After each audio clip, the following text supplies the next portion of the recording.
ہم خود اللہ کا ذکر کریں تو پھر کامل جسم اللہ کا ذکر کرے گا، ورنہ آدھا تو کر ہی رہا ہوتا ہے اور باقی آدھا غافل ہوتا ہے۔ تو ہمیں اللہ تعالیٰ کا ذکر کثرت کے ساتھ کرنا چاہیے تاکہ اس کے اثرات ہمارے دلوں پر مرتب ہوں۔ چنانچہ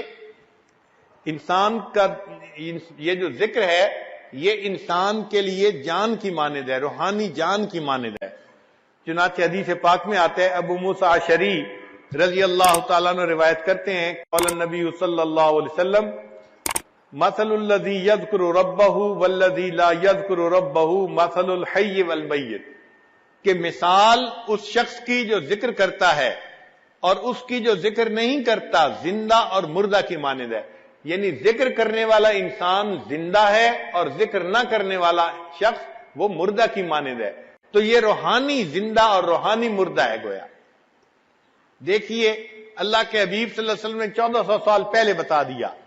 کہ ذکر کرنے والا انسان زندہ کی مانند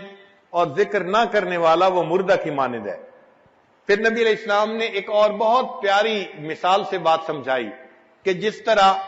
خزاں کے موسم میں درختوں کے پتے جھڑ جاتے ہیں اور خشک ہو جاتے ہیں، اگر اس وقت درمیان میں ایک بالکل سرسبز درخت ہو تو وہ کتنا حسین اور اچھا لگتا ہے۔ نبی علیہ السلام نے فرمایا کہ ذاکر اللہ فی الغافلین کالذی یقاتل عن الفارین، کہ اللہ کا ذکر کرنے والا غافلین میں بیٹھ کر وہ ایسے ہے جیسے کہ فرار ہونے والوں سے قتال کرنے والا شخص ہوتا ہے۔ وذاکر اللہ فی الغافلین کالشجرۃ الخضراء فی وسط الشجر الذی تحاط ورقۃ من الصریب، جیسے خزاں کے موسم میں بے برگ و بار درختوں کے درمیان سرسبز درخت ہوتا ہے، اس طرح غافل لوگوں کے درمیان بیٹھ کر ذکر کرنے والا انسان اللہ کی نظر میں یوں حسین اور اچھا معلوم ہوتا ہے۔ ایک اور حدیث پاک میں نبی علیہ السلام نے ارشاد فرمایا، صحابی اللہ عنہ کہتے ہیں کہ سمعت رسول اللہ صلی اللہ علیہ وسلم یقول ما صید سید ولا عضدت عضات ولا قطعت وشیجت الا بقلت التسبیح، کوئی شکار یعنی پرندہ شکار نہیں ہوتا اور کوئی ٹہنی نہیں ٹوٹتی مگر یہ کہ تسبیح کی قلت کی وجہ سے، یعنی وہ تسبیح جب کم کرتے ہیں پھر شکار ہو جاتے ہیں۔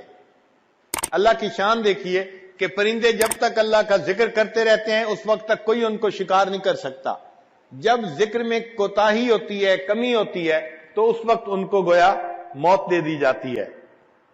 ابو الدرداء رضی اللہ عنہ روایت کرتے ہیں، ما اخذ طائر ولا حوت الا بتضییع التسبیح، کوئی پرندہ نہیں پکڑا جاتا، کوئی مچھلی نہیں پکڑی جاتی مگر جب وہ تسبیح کو ضائع کرتی ہے، یعنی اللہ کا ذکر کم کرتی ہے، اس وقت اس کو پکڑ لیا جاتا ہے۔ انس رضی اللہ عنہ ایک حدیث پاک روایت کرتے ہیں، آجال البہائم کلھا وخشاش الارض فی التسبیح، کہ جو بہائم ہیں، جانور ہیں، ان کی جو زندگیاں ہیں اس کا تعلق ان کی تسبیح کے ساتھ ہے، اور جو زمین کے کیڑے ہیں، حشرات الارض ہیں، ان کا تعلق بھی زندگی کا ان کی تسبیح کے ساتھ ہے۔ اگر وہ تسبیح کرتے رہتے ہیں تو زندگی لمبی رہتی ہے، جب ذکر میں کمی کرتے ہیں فَإِذَا انْقَضَى تَسْبِيحُهَا قَبَضَ اللَّهُ أَرْوَاحُهَا، جب تسبیح چھوڑ دیتے ہیں اللہ تعالیٰ پھر ان کی روحوں کو قبض کروا دیتے ہیں۔ ایک اور حدیث پاک میں